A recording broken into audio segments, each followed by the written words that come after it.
Good evening, everybody, and welcome to Carving It Up Live right here on Twitter, as well as the Carving It Up YouTube channel and the Grid Networks YouTube channel.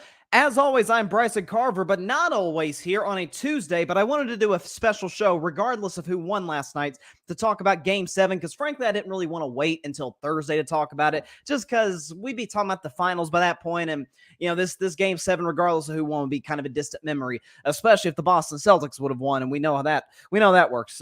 Congratulations, though, to the Miami Heat on winning Game 7 resoundingly by a final score of 103-84. I will talk about that game in just a second, sort of why I believed in the Heat all season long. Check the tape back in February when I did my pretenders and contenders. I said the Heat were NBA championship contenders. People thought I was nuts, and here they are 4 wins away from the title, although they have as tough of a challenge as ever, taking on the Western Conference champions, Denver Nuggets, who've just been chilling for the last week. I'll also talk about the future of the Boston Celtics and where do they go from here, right? They make the Eastern Conference Finals. They won 57 games. Jason Tatum had arguably his best season as a pro, as did Jaylen Brown, but Jaylen Brown's a free agent. Joe Mazzulla, there's some question marks there. I'll get to that in my second segment, as well as people are going to get mad at me. I threw in a little Warriors topic, but it is relevant. Bob Myers, the longtime GM of the Golden State Warriors, after 11 seasons, has decided to step down from that position.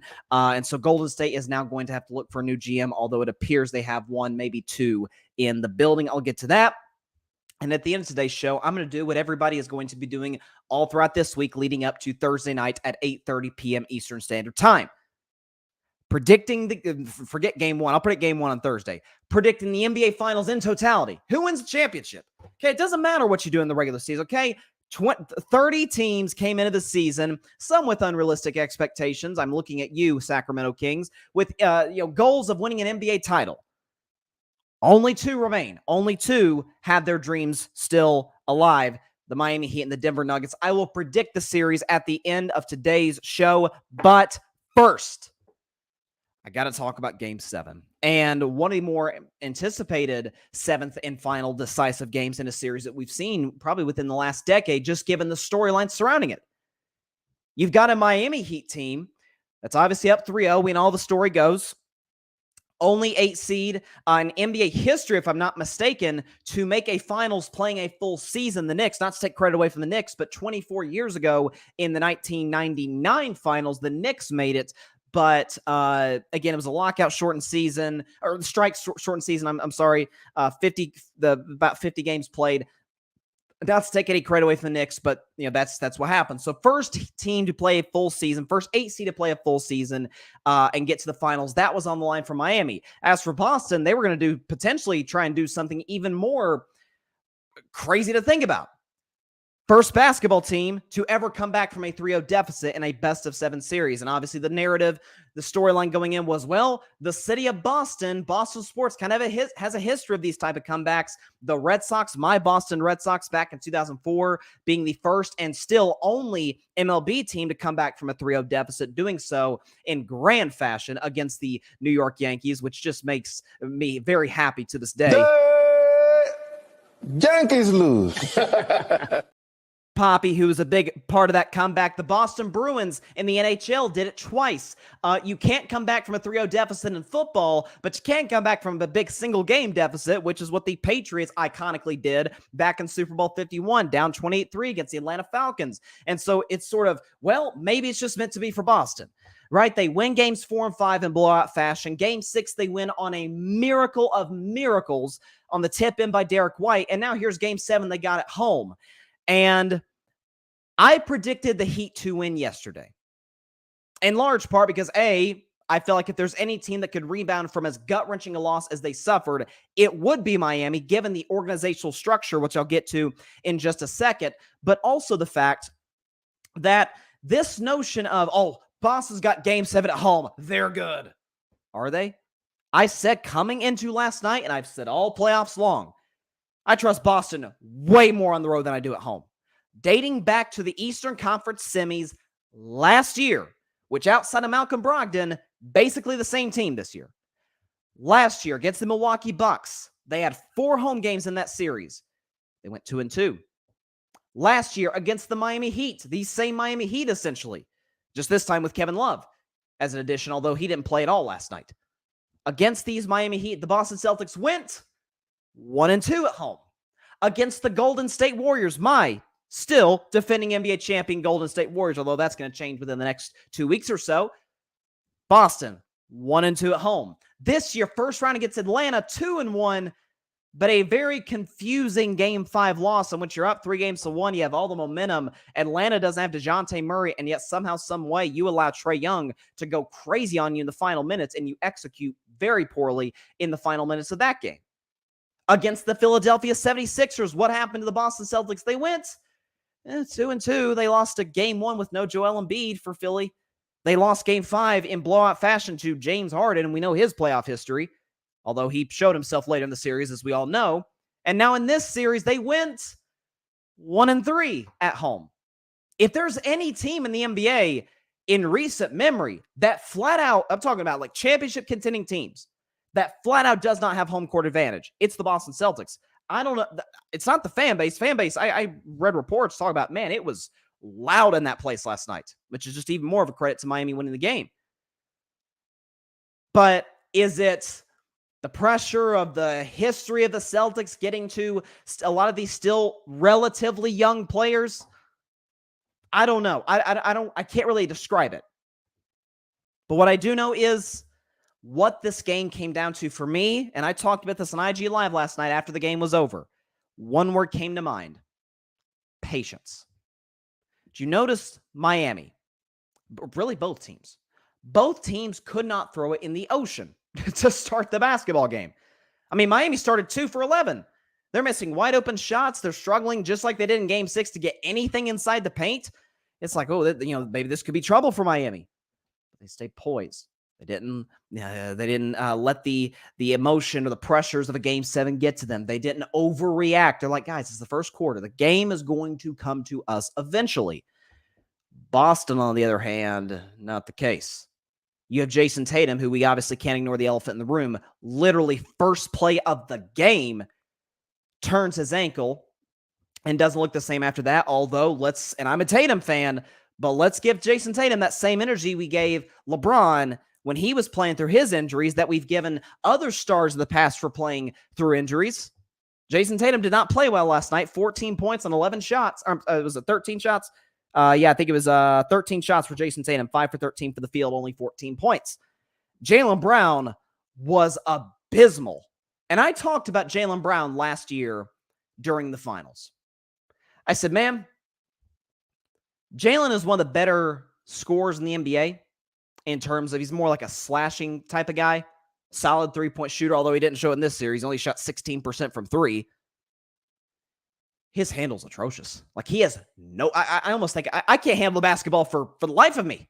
I think I can handle basketball better than Jaylen Brown. I mean, come on, dude. 8 turnovers. He's dribbling off his foot. He's throwing these ill-advised passes, as are other Celtics like Tatum and Smart. What are you doing? And I said last year, Jaylen, you got to focus on the handles. I'm not going to sit here and say he did or didn't, but it doesn't look like it. So does he address that this offseason? Obviously, Jaylen's got even bigger concerns in terms of he's a free agent. Does he stay in Boston? Does he turn down a Supermax extension? Does he go elsewhere? We'll see. But this was a Miami Heat team that played poised, that played under control, that understood the gravity of the moment. As for Boston, a Miami team that played poised. As for Boston, started shooting a lot of threes. Would it stop shooting threes as the league grew bigger and bigger and bigger? They panicked. Similar to how Al Horford, after Game 6, as I talked about in yesterday's show, panicked when he fouled Jimmy Butler in the corner on that three-point attempt. They kind of have a history of this. And again, I want to give all the credit in the world to Eric Spoelstra, who is... Listen, I'm a big Steve Kerr guy as a Warriors fan.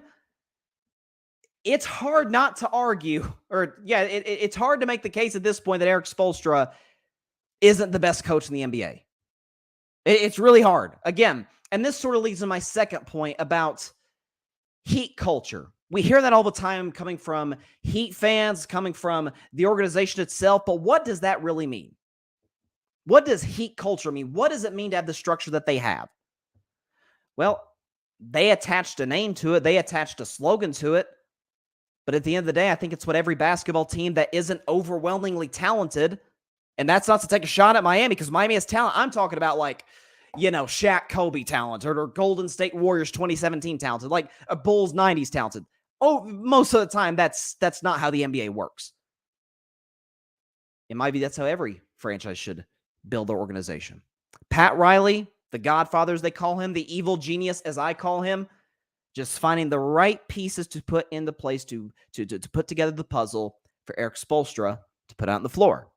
I mean, last night, you have guys like this kid who played the other night in Game 5, Haywood Highsmith, who he only scored 2 points last night, played really well in Game 5, earned minutes to be put in this chance to put in this opportunity to make it happen. Again, Caleb Martin, who, Jimmy's my guy. I think Caleb Martin should have been the MVP of the Eastern Conference Finals. I really do. I mean, what did he average? Like 20 points a game or something? Around 20 points a game on like 60% shooting? Like, he was great in this series. I'm not mad at Jimmy getting it because I love Jimmy. And you could argue, hey, they gave it to Jimmy just for the fact that he kind of helped get them, kind of carried them to this point, and then it was the role players who stepped up in the Eastern Conference Finals. I understand that. But Pat Riley, finding these undrafted players, finding the guys that fits with the culture, finding guys that fit with playing hard every night, playing great defense, playing patient, good offense, passing up good shots for great shots. You have Eric Spoelstra, who's now the second longest tenured head coach in the NBA to Greg Popovich. This is his 13th year in Miami. Again, having guys ready to play night in, night out. I mean, again, is there any tougher position as a coach to be in than after that Game 6? As far as an individual playoff series, your team's up 3-0, feeling themselves as they should be. You lose Game 4, Game 5. You're like, okay, got Game 6 at home. We'll close that then. And not only do you lose in the fashion that they did. How many coaches have their team ready to play? And not just ready to play, ready to come out and dominate Boston the following night? That's Eric Spoelstra. There was a lot of talk around the Heat talking about how after Game 6 was over, he came in with a very positive, we're going to get them in Game 7 attitude. Jimmy Butler sort of mirrored that same sort of confidence in the post-game presser. Again, having your team ready to play night in, night out. That's Eric Spoelstra. Again, I talked about, and I gave Joe Mazzulla credit, and I'm not a big Joe Mazzulla guy, and I don't want to be brutal on him because the fact is he should not have been in this position because Will Hardy, who was the assistant coach of the Celtics, got hired by the Utah Jazz, okay? And then you had the Ime Udoka situation, so all of a sudden you got Joe Mazzulla who's just put in this position out of nowhere. But one thing I gave Joe Mazzulla credit for the Celtics coming back to tie the series is keeping the team morale high, keeping the spirits high. Eric Spoelstra did the same thing. I would even argue to a greater extent because this is Game 7. This is your season on the line. You are arguably on the verge of the worst choke job in NBA history. And you didn't blink. It's a credit to Pat Riley for putting the pieces together. Eric Spoelstra, night in, night out, having the guys ready to play. Steve Kerr is a great saying. He might have stole it from Greg Popovich, but I've heard Steve Kerr say it numerous times, so I'll quote him as saying it. In the NBA, 10% of coaching is X's and O's. The other 90% is managing personalities. Does anybody do that as well as Eric Spoelstra? I would argue no. And then lastly, as he's been called in recent days, Himmy Butler, because he got the I'm him sort of thing on social media. Jimmy Butler, playoff Jimmy, as he's become known over the past few years since he joined the Miami Heat. We talk about guys who we go into the playoffs, so we're like, can they be as consistent? I'm talking about great players. Can they be as consistent in the playoffs as they are in the regular season? Because we know it might as well be a different sport in the playoffs. It's officiated differently. It's coached differently. The pace is different. The pressure is different. The energy from the home and road courts are different. Might as well be a different sport. Who elevates? Who stays the same? Who gets worse?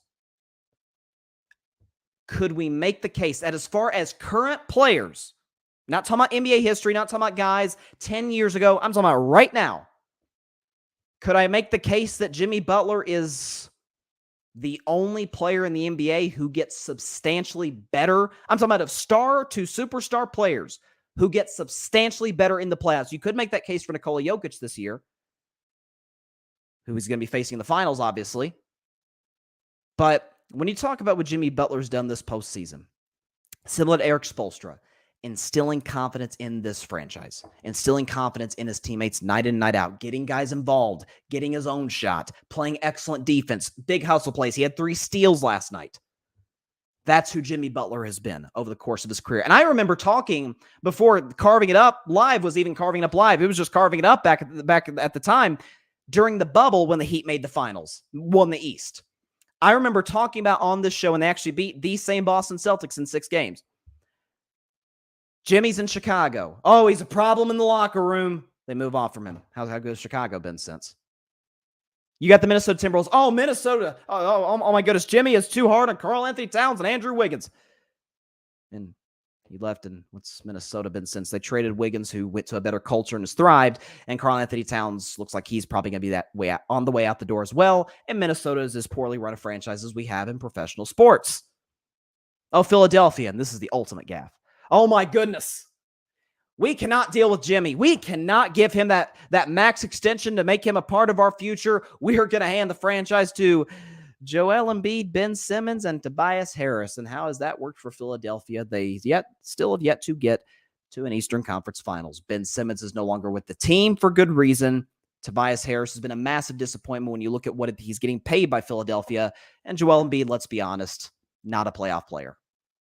And Jimmy Butler just completed his 3rd Eastern Conference Finals in 4 years and has the Miami Heat, a stable culture, a great culture, in position to win an NBA Finals in his 2nd NBA Finals in 4 years. That's part of why I love the fact that these 2 teams are on this stage. We talk about talent. We talk about pieces that fit. But ultimately, at the end of the day, it's culture that matters. That's why Golden State won the championship last year. That's why Milwaukee won 2 years before that over, oh my goodness, you remember 2 years ago, everybody was on Brooklyn. Heck, I was on Brooklyn. Even I was guilty of this. Oh, they got KD and Kyrie and Harden. They're going to be unstoppable. Yeah, they don't have a culture. Milwaukee did. Milwaukee won the series. They went on to win the championship. Hopefully, the Miami Heat's business model, the way they do things, you know what it reminds me of a little bit, to use an NFL example? And this is going to make my Cowboy fan buddies out there mad. They remind me a little bit of the Philadelphia Eagles. Philadelphia will have a year where they're just, they're not very good, but they always get something out of it. The one year where they were straight garbage, they got Jalen Hurts. Right? Jalen Hurts played those last few games of the year. You saw something there. Maybe we can build him into, and you see 3 years later, he's, in my view, the 5th best quarterback in the NFL. You have a GM. A solid GM, he knows his place, the coach knows his place, the team knows their place. Everybody has a role to play. To use a Bill Belichick quote, do your job.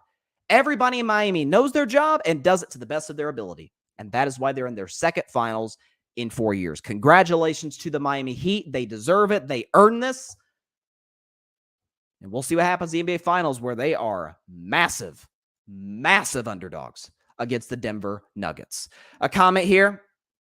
John Rivera, Jimmy Buckets. He was Jimmy Buckets last night. And he really kind of redeemed himself because, look, Jimmy played great the first 2 games. Didn't play very well in game 3, but he really didn't have to. His teammates kind of stepped up for him in Boston in that game. I said the next day on the show, pretty much quit. But games 4 through the 4th quarter of game 6, didn't play very well. Now, he went on that 10 straight point scoring run at the end of game 6, which almost won them the game in the series. And then last night, gives you 28, 7, 6, and 3 steals. And by the way, playing 43 minutes. That's what he does.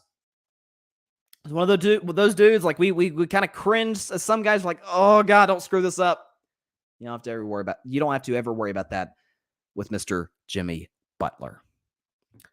Now for Boston, what do? They've got Jason Tatum, who I thought, had Boston won the series, was pushing to potentially be a top 5 player in the NBA. By the way, here's my list. This was coming into the playoffs. I always do this. My top 10 NBA players coming in the playoffs, and then once the finals are over, I'll do my top 10 after that. Obviously, this list you're about to see is going to look very different in 2 to 3 weeks, but I had Jason Tatum at 7, arguably pushing the top 5, have Boston advanced.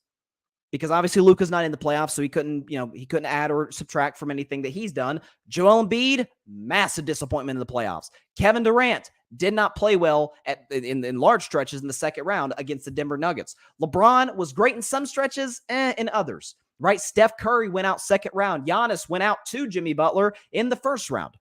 So Jason Tatum kind of had a wide open hole to potentially push himself into that top 5 group. Again, I understand he turned the ankle. I get that. I understand that. But I'm of the mindset, I'm always consistent on this. Always.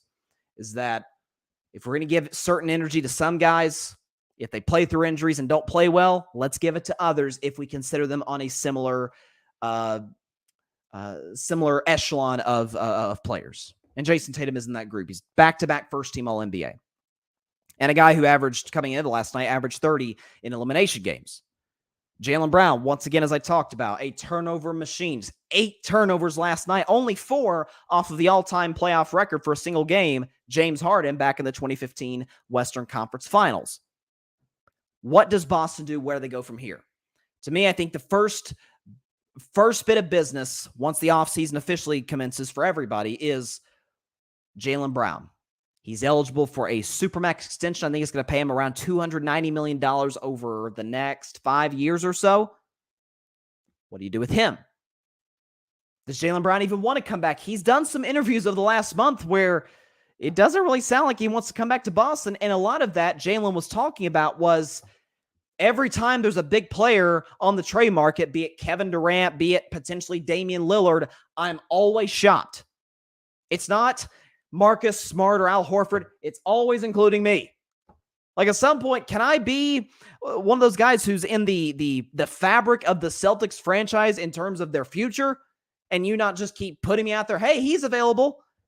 He's like, dog, I'm an all-NBA player, multi-time all-star, average over 20 a game. Like, in some series, I've been better than the best player, Jason Tatum. So that has contributed to his frustration. Does he even want to come back? If he does, are you comfortable giving him an extension of that magnitude? And the second thing is, and this really kind of feels like an elephant in the room for the Boston Celtics, Joe Mazzulla. Now, again, as I brought up in the first segment talking about the Miami Heat, look, again, I don't want to be brutal on Mazzulla because, first of all, I think he's a good dude. Again, he had a great press conference moment after, I think, Game 5 last week that was awesome. And the reality is, he should not have been in this position. Or wasn't expected to, at the very least, because you have the Ime Udoka situation in which he departs from Boston. Who his replacement would have been, Will Hardy, was nabbed by Danny Ainge of the Utah Jazz to be their head coach. And so now it's like, oh, crap, we don't have a head coach like weeks before the season starts. Well, okay, I guess it's you, Joe Mazzulla. My question to the Celtics brass, to the Celtics front office, would be this. What is the upside of keeping him? Aside from continuity, because if they do fire Joe Mazzulla, next year would be the 4th. We talk about the success the Celtics have had over the last few years, but it would be the 4th head coach in as many years for the Celtics. 2 years ago, it was Brad Stevens. Last year, Ime Udoka. This year, Joe Mazzulla. Now, there's no question Boston would be a very attractive destination. You have 2 star players, assuming Jaylen Brown is back. You have a deep roster, deep bench, and you're as talented as any team that's trying to contend in the Eastern Conference. It's a very attractive job. But Nick Nurse is now off the market to the Philadelphia 76ers. Milwaukee just got their new head coach as an assistant from the Toronto Raptors. So what do you do? I mean, are you going to bring Doc Rivers? We kind of know Doc's history. You could try and bring him back and, just like old times in 08. But newsflash, this Celtics team is not as good as the Garnett, Pierce, and Ray Allen Celtics teams. They're not. I think that goes without saying. I think any Celtics fan would agree with me there. It's an interesting offseason for Boston. Is it one where you just panic and, just ship everybody? No. You were a game away from the NBA Finals after getting to that point last year. And last year, as flawed as you were, it took the greatest game Steph Curry's ever played just to get Golden State back in that series, and they eventually won it in 6 games. People are freaking out. Again, Jason Tatum did not play well last night. I'll be the first to admit that. But he's not even in his prime yet. I'm not saying that to excuse last night. I'm saying that to say he's still got a lot of really good to great years left as the face of the Celtics franchise. You're telling me you can't get back to an NBA Finals as talented as this Boston Celtics team is? And as a credit to them, I remember talking about Boston after the finals was over last year and saying the one thing they need to do, they need to get a point guard. And they did that getting Malcolm Brogdon. People forget too, Danilo Gallinari did not play a dribble for the Celtics, which was he was a huge acquisition for them, but he hurt his knee overseas, blew out his knee, and he wasn't healthy for the entirety of the season. Does he come back? Is he able to be a big contributor off the bench for them? So I don't think this is a panic off season like what is for Philadelphia. Like where it's like, oh crap, what do we do? I think you move on from Joe Mazzulla. You see who's out there in the market. Again, it feels like just about anybody, aside from Doc Rivers, would be an upgrade over Coach Mazzulla. Because again, this is a guy who, simply put, was in over his head. You have your head coach, Ime Udoka. Now he's gone. You had his replacement, Will Hardy. He's gone. It was an emergency hiring. I mean, listen, Joe Mazzulla is like, to use an old analogy, he's like if you come home and there's, it's a snowstorm and you don't really have much food in the pantry, but you got a piece of chocolate cake. It's probably not the best thing to eat for breakfast, lunch, or dinner, but it just kind of gets you through the day. That was Joe Mazzulla for the Boston Celtics this year. So I think the Celtics need to move on, but they got to focus on potentially bringing Jaylen Brown back, because that is, if they lose Brown for nothing, if they trade him, that's a different story. If they do like a sign and trade, they could get a good haul for him. But if they lose Jaylen Brown for nothing, they kind of fall out of contention in my view, unless they make a big-time deal for like a Damian Lillard or something like that, which I think both the Lakers and the Heat are more likely to get Dame than Boston is, but we shall see. But I don't think it's a doom and gloom offseason for the Celtics. I really don't. And I heard some people calling Game 7 a choke job by Boston. And you guys know, to me, choke is the most overused word in sports. To me, I've always said this, the definition for me of choke is you were expected to win. You were supposed to win. And not only did you not win, the moment looked too big for you. Now, you can maybe make that case because Boston, people say, Chuck was talking after the game. He had a great soundbite about the Celtics playing, dumb basketball. But were the Celtics jacking threes up? Yes. But they also, you watch that first quarter, they had some wide open looks. So is that them getting tight? I think I tweeted this during the game, and they only scored 15 in the first quarter. Is that nerves? Is that maybe? But again, they were down 3-0. Like, it would have been a much greater choke job had the Heat lost than if the Celtics had lost. Like, blowing the first 3-0 lead in NBA history would have been pretty horrible. It would have been the worst choke in NBA history, literally by definition. So, but congrats to the Heat. Celtics, it's not only it's doom and gloom yet. If you lose Jaylen Brown for nothing, different story. But if you retain him or are able to move on from him and get another star player in return, then you're right back in business as a contender in the East. That is if you move on from your current head coach, Joe Mazzulla. To a Golden State Warriors topic. I know you guys are really excited about this one. And it feels like a lot of people are starting to dance on the grave of the Golden State Warriors. Just another bit of material for them to use. Oh, dynasty's over. Bob Myers, longtime GM of the Golden State Warriors for 11 years. He has announced today, he announced to Adrian Wojnarowski, and if I'm not mistaken, he may or may not have had a press conference today. I wasn't able to catch that one, but he is stepping down as the GM of the Warriors. There's rumors he might move on to work as an executive at Disney, at Apple. He's well equipped to do both, very active. Obviously the Bay Area, Silicon Valley, we understand how the business there works. And obviously, as Woj said in his article, if he were to enter back into an executive role in the NBA, heck, in sports, but certainly in the NBA, given his history, given his basketball history, he'll be one of the most sought after candidates for a GM role or another front office role in NBA history, which I would agree. First of all, before I say anything, I want to, as a lifelong Golden State Warriors fan, I got a hat right here. Tip my cap off to Bob Myers for 11 unbelievable years as the GM of the Golden State Warriors. People forget, he drafted Draymond Green in the second round. That was his first ever second round pick, okay? You could see the fact that, listen, he doesn't deserve all the credit for this. The players do as well. But Bob Myers got this guy to come to Golden State. You may or may not have heard from him, or heard of him rather. Yeah, Kevin Durant. Yeah, he got him too. He brought him to Golden State. Was able to kind of finesse the cap a little bit with Steph's contract and everything. Brought KD in. KD got 2 championships at Golden State. And even that, people forget this. We just remember KD leaving Golden State to go to Brooklyn. No. It was a sign-and trade. Bob Myers got D'Angelo Russell from the Brooklyn Nets in exchange for Kevin Durant in a sign-and trade. And what did he turn D'Angelo Russell into? Jonathan Kuminga, but more importantly, Andrew Wiggins. So Golden State never gets Wiggins if they don't do the sign-and trade with Kevin Durant. Now, did Bob Myers have some gaps here and there? Yeah. He missed on the Wiseman pick. Kuminga and Moody, I don't think he missed on those picks. I just don't think they're ready to play right now. He traded Wiseman for a guy that the Warriors actually let go, Gary Payton II. So you can make a case like, well, he made his mistakes. Reality is, you're there 11 years, you're going to make mistakes. But overwhelmingly, year in and year out, anytime they were healthy, he put the Golden State Warriors in terms of a roster standpoint, in position to compete for championships, of which he, as a general manager, led them to 4.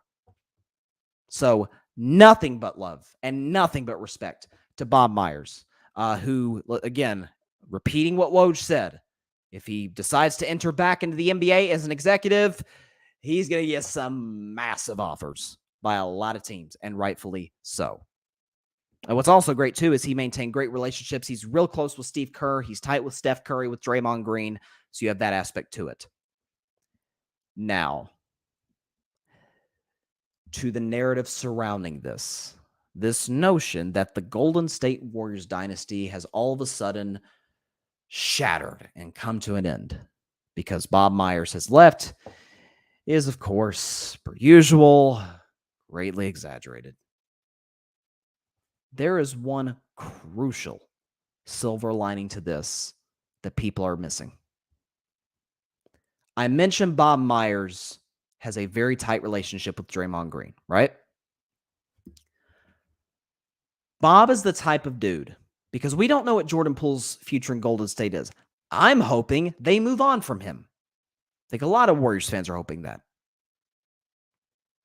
Bob Myers is the type of dude to go to Draymond Green, who is a free agent, if he decides to not take the last year, to opt in the last year of his contract. Bob Myers is the type of guy to go to Draymond Green and say, hey, Dre. He could maybe convince him to take less money to keep Jordan Poole if that was in the Warriors' future plans. The new GM, who I believe, I don't have sourcing on this, but I think is going to be Mike Dunleavy Jr., who works within the Warriors front office. I think he's going to be the new general manager. Draymond's not going to hear that from him. He's not going to say, okay, timeout. Or he's going to say, wait, you want me to take less money? You want me to take a discount and take less than the guy I punched, to take less than Jordan Poole, who was straight trash in the playoffs and was mostly bad in the regular season coming off the bench? You want me to take less than him? Thank you. Talk to the hand. I'll see y'all next offseason when I'm a member of another team. Because Draymond's leaving if that's the case. So the silver lining is this probably means Jordan Poole's gone. But also, people forget this. The fix to the Golden State Warriors problem does not take a GM to the caliber of Bob Myers to fix. We know what the core represents. Steph Curry, Draymond Green, Klay Thompson. Those are the 3. If you don't have any one of the 3, obviously Steph, that goes without saying. But if you don't have Klay, I'm skeptical about your chance to compete. If you don't have Draymond, I'm out on your chances to compete. And obviously, if there's no Steph, you're pretty much a lottery team. But you have all 3 with Andrew Wiggins, with Kevon Looney, both of which are in for the long run. You have a bench with Dante DiVincenzo, who says he absolutely wants to stay in Golden State. You just fill in the team with veterans. Fill in the team with guys just like they did 2 years ago. They brought in Otto Porter Jr. They brought in Gary Payton II, who also is locked into Golden State for the long term, by the way. They brought in Nemanja Bjelica, who was key for them in the playoffs. bringing in vet men guys. Again, that's where the Warriors have always had their most success in terms of role players, is veteran guys. If you remember, Bob Myers, also a big move he made was hiring Steve Kerr. Like, they fired Mark Jackson, which I remember when that happened. I was outraged as a Warriors fan. The NBA was like, what are you doing? And you bring in Steve Kerr, and the rest is history. But how did Bob Myers construct the team after he hired Steve Kerr? A bunch of veterans. He brought in a bunch of veterans. He brought in Sean Livingston. He brought in Leandro Barbosa. The year prior to the Kerr hiring, he brought in Andre Iguodala, who ended up winning a Finals MVP and being a key member to the dynasty. The fix is simple in Golden State. Bring in veterans who fit with the culture, with the program, with the system. Similar to how the Miami Heat have done. Bringing in Kevin Love, bringing in Kyle Lowry. It's what Golden State needs to go by, a similar formula. It's what's gotten them to this point. It's what's gotten them to being the greatest dynasty in NBA history aside from the 90s Bulls. So that's the good thing for Golden State. It's not like, God, they got to make this big trade. No, they really don't. Again, almost nothing went in the Golden State Warriors' favor. You say, oh, you're making excuses. Folks, you cannot win the NBA championship if almost everything doesn't go your way. By the way, for the record, almost everything did go Golden State's way last year. They won the championship. I mean, you got to, if you get the breaks, you got to take advantage of them. That's the thing. But Golden State didn't get a whole lot of breaks this year.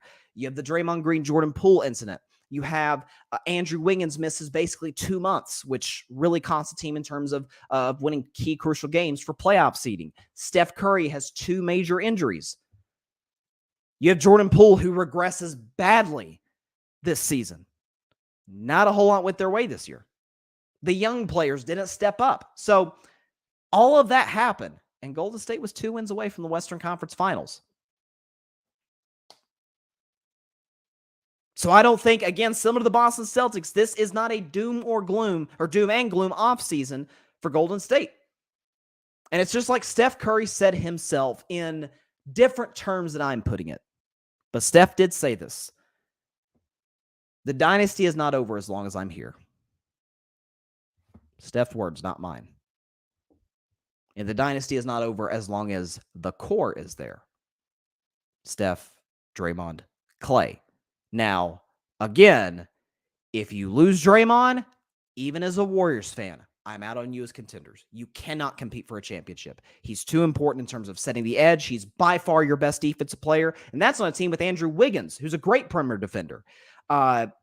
His ability to set up Steph and Clay with good looks. So, goal number 1 for the Warriors this offseason was retain Bob Myers. They failed. But it's not for lack of trying, because Joe Lacob did offer Bob Myers reportedly a contract that would pay him $10 million a year. But other reports had said, while those reports were true about what Joe Lacob was offering Bob Myers, he was kind of burnt out on basketball. He was like, I need time off, which is understandable. Man, he's been doing this for 11 years. A lot of championship contending seasons. It takes a lot out of you. I understand, and I salute Bob Myers for making that kind of decision. And I wish him the very best. He's going to excel in whatever field he goes in. And the second he steps back in the NBA, if he so decides, he's going to be a very sought-after candidate, and rightfully so. But as for Golden State, does it raise my level of concern? Not in the slightest. As a matter of fact, it actually kind of makes me more optimistic that they're going to move on from Jordan Poole. If they want to keep Draymond Green, that is. That's just me. And if I know anything about the Warriors brass and the Warriors structure, if Draymond Green leaves Golden State, it ain't going to be because Steph Curry and Steve Kerr didn't put their input in to try and keep him. So I feel great about the Warriors next season. Denver is going to be the favorites in all likelihood. I mean, we got to see how the offseason plays out. The finals haven't been played yet. I'm about to predict the finals in just a second. But if you look at the West next year, if there's not a ton of crazy movement in the West, which I don't anticipate that'll be the case, but if you ran it back next year with the same teams, Denver would be the favorite, and then it's a free-for-all after that. It's the Lakers, it's the Warriors. Sacramento's going to be a year older and better. Memphis is a dumpster fire. Who cares about them? You've got Phoenix. Do they fill in some holes there? The Clippers, again, forget about the Clippers. They're dumpster fire as well. Not in terms of how they run the franchise, but in terms of the hold that Kawhi has on them with those very, very large hands. But yeah, it's going to be a very exciting offseason for Golden State, and I have no doubt whatsoever that whoever the new GM is, if it's Kirk Lacob, who's Joe Lacob's son, which I don't know if I'd be quite as keen on that hire, or if it's Mike Dunleavy Jr., which I'd be much more cool with. If he's the new GM, Golden State's fine. Fill in some vet men, guys, and you're right back into championship contention next year. Nothing went the Warriors' way this year, and yet they were still in the second round, that close to the Western Conference Finals. You fill in the holes that you weren't able to fill this year without the drama that you had to deal with this year, you're right back in business in 2024. The NBA Finals start a little over 48 hours from now. Or really, do the math, about 50 hours from now. From today to, about 50 hours from now to game 1 on Thursday. And so, like everybody is doing, and I want to go ahead and pull this up real quick before I officially make my predictions, because I saw this from Shams Charania, who's one of the best reporters. By the way, Shams, real quick, Shams reported, and I saw this, that last night, you want to talk about people talk about playing through injuries in the playoffs, and like I said in IG Live last night, everybody's hurt at this stage of the playoffs, so I don't really want to hear the injury excuse from anybody. But I'll give some leeway to one guy who plays for Boston, and that's Robert Williams. Robert Williams, this is according to Shams. Do we have the report from Shams? Hold on. Okay, here it is. This is from Shams earlier today. He said, quote, "I'm told Robert Williams was throwing up during Game 7, that he had a stomach virus." So here's Robert Williams out here playing through a stomach virus, throwing up in between timeouts. Man, listen, you don't have to question the heart or the toughness of that guy. Man, respect to him, man. He left it all out there. Quite literally.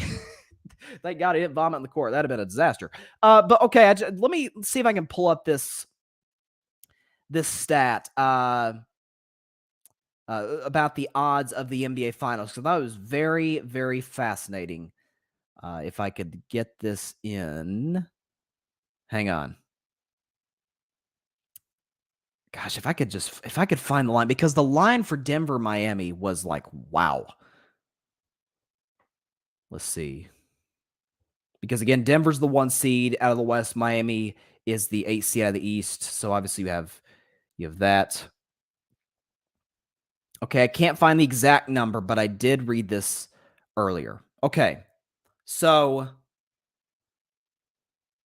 in the last 16 years, the Denver Nuggets are the biggest favorite to win the NBA Finals. Now, let me rephrase that. In the last 16 years, the Denver Nuggets have the second best chance of anybody in that time span to beat their finals opponent, according to Vegas. Do you want to know who first place is? I think it's a pretty easy guess, but I'll give you a second. The 2017 Golden State Warriors over the 2017 Cleveland Cavaliers. So what Vegas is saying is that the gap between Denver and Miami is almost as big as the gap between the Cavs, who were very good in 2017. Actually, they were a great team in 2017, and the greatest team ever assembled. I beg to differ on that one. I mean, again, we can argue about Bulls, Warriors. I think the Warriors would have smoked the Bulls. I think the more appropriate opponent for the Warriors, as far as the all-time team discussion, would have been the 0-1 Lakers, who went like 15-1 during the playoffs. The Warriors went 16-1. I think that would have been a more fair fight. Golden State would have smoked the Bulls, but that's neither here nor there. But I saw that stat today. I was like, God, they're not giving Miami a chance in this series. And so we might as well, if I could pull up the background music real quick to go ahead and predict this final. Let's go and dive right into it, man. Okay, we've had a long 82-game NBA season. Everything that's happened now, all of the trades during the season, all of the teams that caught us off guard, like the Sacramento Kings, and all the teams that disappointed us, like the Los Angeles Clippers. And here we are. It is down to 2.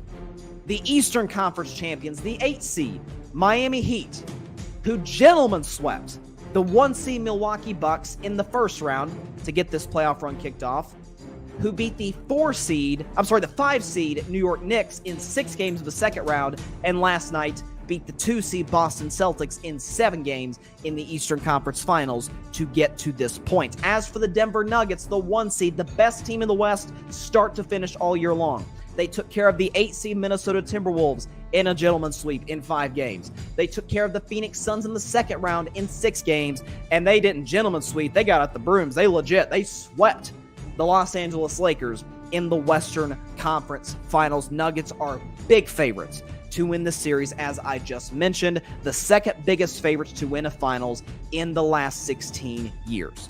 So, from a matchup standpoint, because at the end of the day, that's usually what decides these series, you would argue that Denver has a lot of the advantages in terms of size. Miami doesn't really have any other big men outside of Bam Adebayo, who had a rough Eastern Conference Finals against the likes of Al Horford and Robert Williams, to be specific. You have plenty of perimeter defenders. Michael Porter Jr., Aaron Gordon was great defensively in the Western Conference Finals. KCP's a good defender. Bruce Brown is starting to emerge as one of the better guard defenders in the NBA, not the caliber of like a Marcus Smart or a Drew Holiday, certainly, but getting in that discussion and can give you 15 points a night, by the way, as well. He's been excellent in this playoff run. And you got Michael Malone, who, as I have religiously stated on this show, has been one of the most, if not the most, underrated and over-criticized head coaches in the NBA. You talk about the adjustment he makes from series to series. You talk about the adversity that this Nuggets team has faced from time to time. Remember the bubble where they were down 3-1 twice to the Utah Jazz and to the LA Clippers and came back from it both times. That's never been done in NBA history. Nikola Jokic is having an insane postseason. Is putting himself in that discussion potentially, certainly would with a championship, to maybe be the best player in all of basketball, to be the best player in the world. Validating, in the eyes of many, those 2 MVPs that he won the last couple of seasons prior to this one, in which he finished, I think, second for MVP to Joel Embiid.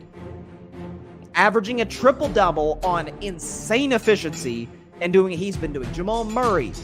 We talk about playoff Jimmy. Well, there's playoff Jamal as well. When you talk about the impact he's had, multiple some 40 burgers in the playoffs, multiple 30-point games in closeout games. He's been doing this his whole playoff career, especially, again, when you look back to the bubble in 2020, had 2 50 burgers in this past series against the LA Lakers. Very easily, you could argue, could have been the Western Conference Finals most valuable player.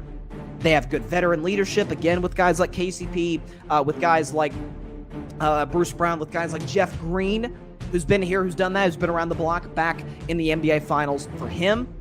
And Denver, of course, has the home court advantage, and as great a home court advantage as any team could have, given the altitude mile high in Denver. That's kind of my breakdown of the Denver Nuggets. As for Miami, we know who playoff Jimmy is and what he represents. He is the greatest player in the NBA today that elevates his game in the playoffs. You could argue Jokic in that regard, but I would give Jimmy the slight edge there, although Jokic is obviously the better player. But you have a supporting cast that we continue to disrespect and label as, oh, they're underdogs, or they're, the undrafted players, your Duncan Robinsons, your Caleb Martins, your Max Struses of the world, your Gabe Vincents of the world. But then you overlook the fact that those guys have been key for the Heat all season. You look at the fact that a guy like Caleb Martin could have been the Eastern Conference Finals most valuable player, shooting basically 60% from the field and playing a big-time Game 7 last night, for the record. Gabe Vincent had an outstanding series until he twisted his ankle against the Boston Celtics. Duncan Robinson, one of the best spot-up shooters in the NBA. And then you talk about the veteran leadership, guys like Kyle Lowry, guys like Kevin Love, and who can forget the OG himself, Udonis Haslem. This will be his final series as a Miami Heat. We'll see whether or not he takes the floor if the Miami Heat are in position to close out the championship. We'll see. And the culture of Miami. As great of a coach as Michael Malone is, and I think absolutely deserves the respect that he's been getting, Eric Spoelstra, I think, is making it more and more difficult to argue that he's not the best coach in the NBA. He has done a fantastic job with this group. This team will out-hustle you. This team is not scared of the big moment. And a lot of that has to do with their best player. Oftentimes, we see this in the NFL and in the NBA. The team kind of carries image, the identity of its best player, and that's what the Heat have done with Jimmy Butler. And really, Jimmy Butler's done that off of Heat culture. Bam Adebayo is really my only concern. He had a rough Eastern Conference Finals, and you have concerns like, what is he going to do to stop Nikola Jokic? Because to this point, nobody has, and I don't anticipate he'll have a whole lot of answers for Jokic. I think he has a big series. Jokic does. Jamal Murray's going to be the interesting part. Interesting player. What does Miami put on him? Miami's a great three-point defense to this point in the playoffs. Denver's a very good three-point shooting team with Murray, KCP, Michael Porter Jr., guys that can knock it down from the outside. Even Jokic is an excellent three-point shooter. He just doesn't take a ton of them. When I look at this series, though, again, Miami hasn't faced a team as individually for this playoffs as battle-tested as Denver is.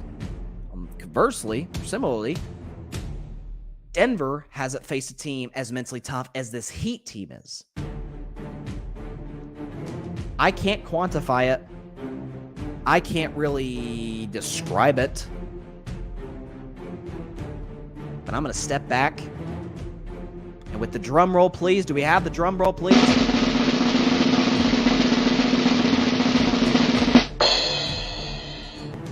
I'm going to take the Miami Heat to win the NBA championship in 6 games. The Heat will be your 2023 NBA champions. It will be their 4th title in franchise history. They won back in 06, 2012, and 2013, and they will win 10 years later in 2023. And the man himself, the best player in the postseason, Jimmy freaking Butler, as Kevin Harlan called him during Game 1 of the Eastern Conference Finals, will be your finals most valuable player. We are leaving out the fact, too, don't forget this. You know who's going to be back for the Miami Heat by around Game 3? Tyler Hero, who averages 20 points a game. Remember how he played last year in the or a few years ago in the finals against the Lakers? Very well. Had some big-time games. Remember that, or the viral moment with the snarl, toward the Lakers bench. He's back. He's well-rested. He's ready to go. Excellent score that Miami's going to get back. And something else, too, for Miami, they got numerous players with finals experience. Jimmy, Hero, Adebayo, Kevin Love, Kyle Lowry. Obviously, Udonis Haslem's probably not going to play, but he's got plenty of finals experience. This will be his 7th trip there. Eric Spoelstra, this will be his 7th trip, 6th as the head coach of the Miami Heat. Denver, they've never been here before. Outside of really KCP and Jeff Green, they have nobody who's even sniffed a stage as big as this. Especially when they're expected to win, especially when the Heat are sitting back and saying, timeout. Nobody thought we could beat Milwaukee. We gentlemen swept them. Nobody thought we could beat the Knicks. We took care of them in 6 games. And nobody thought we could beat the Boston Celtics. And we held a 3-0 lead and ended up closing them out in their building in a Game 7 when nobody, again, thought we could win. And now we look at Game 1 and we are 8.5-point dogs. Is it literally going to take us winning the championship for us to respect us? That's the mindset right now of the Miami Heat. Heat culture will get it done, and the Miami Heat will win in 6 games, and they will be your 2023 National Basketball Association champions, and Jimmy freaking playoff Butler will be the finals MVP. That is how the finals are going to play out. And I can't wait. Listen, are these 2 iconic brands? Denver's definitely not. This is their first NBA Finals, and I think this is the 35th anniversary of the founding of their franchise. This is their first Finals appearance. Miami is by no means they don't play in no better terms, a very sexy brand of basketball. They don't have, outside of the last 15 years or so, that great of a history. They have Alonzo Mourning, if not longer, but overwhelmingly, they don't have the history of the Celtics or the Lakers or even the Golden State Warriors or the San Antonio Spurs. Like, they don't have that history. So the ratings may not be awesome, but it's going to be a great series. And listen, remember last Monday, because 2 weeks ago, I picked the Celtics to win in 7 games against the Miami Heat. And I swear by pick integrity. I believe when you make a pick, you stand tall, you stand on your pick. And if you go down, well, then you go down. But you went down with your pick. You weren't flip-flop. You're flip-flopping. You're not inconsistent. You stand on your pick. But the one time I don't do that, I felt I had good reason to. I didn't change my pick. My pick is my pick. So I was technically incorrect on the series because I picked the Celtics before the series. But I apologized last Monday to the Miami Heat and their fan base because back in February, maybe I'll upload the clip on social media today. I said the Heat are championship contenders. I believed in them when nobody else in the national media did. And here they are. And so Heat faithful, Heat culture, the city of Miami, the Heat organization. I believe in you. You will win the championship. And listen, Miami is a party city to begin with. Who knows what it's going to look like when they're hoisting the Larry O'Brien Trophy. And I think they'll do so in their arena in Game 6. Nuggets fans already hate me as is. I mean, they've been all over the place on me, man, on TikTok and Instagram. They are going to hate my guts. They're going to hate my guts when they see this. I love it, though. Shout out to the city of Miami. The Heat will be your 2023 NBA champions. And that is all the time we have for today's special episode of Carving Up Live, a special Tuesday show. Again, we usually do the show, obviously, Monday, Tuesday, Friday. But because last night is Game 7 to decide who goes to the finals, I figured it was appropriate that I do a show today. But hope everybody has a great week. Be sure to check out Carving Up Live on Thursday at 6 Eastern, 3 Pacific time on Twitter, as well as the Carving It Up YouTube channel and the Grid Network's YouTube channel. We'll be previewing Game 1 of the NBA Finals between the Nuggets and the Heat. And I will be predicting Game 1. I'll predict game by game. So we'll be back on Thursday, 6 Eastern, 3 Pacific time, Twitter and YouTube at The Grid and on Carving It Up. And be sure to like, share, comment, and take 2 seconds out of your day and hit that big red subscribe button. It helps the channel grow exponentially. And be sure to go subscribe to The Grid Network. That is GRYD, The Grid Podcast Network on YouTube and anywhere you get your podcast, be it Apple Podcasts, Spotify, iHeartRadio, Google Podcasts, any and everywhere you listen and you get your podcast episodes. That is where you can find Carving It Up Live, where you can find any of our amazing content creators here at the Grid Network. Finals are upon us, ladies and gentlemen. We got basically 48 hours until tip-off of Game 1. I cannot wait. This season has flown by. It's going to be a great series. So have a great week, everybody. I'll see you on Thursday. Please continue to stay safe out there. Please be sure to take care of your physical as well as your mental health. And please be sure to contact your local state representatives and senators to demand change for gun violence in America. Have a great week, y'all. The finals are on Thursday. I'll see y'all then. God bless you all. Peace out. Heat in 6.